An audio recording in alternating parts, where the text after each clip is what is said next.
Hi, I'm Chef Bob Neroni at EVOO in Cannon Beach, and today we're going to do a light oil poach on Albacore Tuna, and this is kind of a riff, if you will, on a niçoise salad. And one of the things I love about Albacore Tuna is its complete utilization, and it's all about what's in season. And for me, if it grows together, it goes together. So let's start with some of the ingredients I'm using today.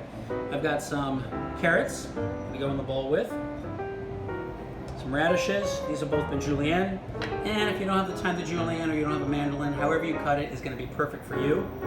I've got some sugar snap peas, got some shelling peas.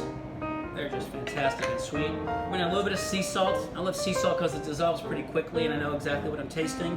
Some ground coriander and a little bit of black pepper.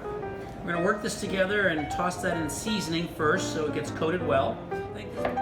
And as I grab the greens off the top, I see the vegetables waiting for me, a little surprise on the bottom. I'm going to push the egg through the rack. And voila, perfectly diced. Score it a couple times so it juices evenly. Come in with a nice piece of that tuna, drain it off slightly. One. Oh, mouth is watering already. Two. And three. And there you have it, another Oregon fishtail.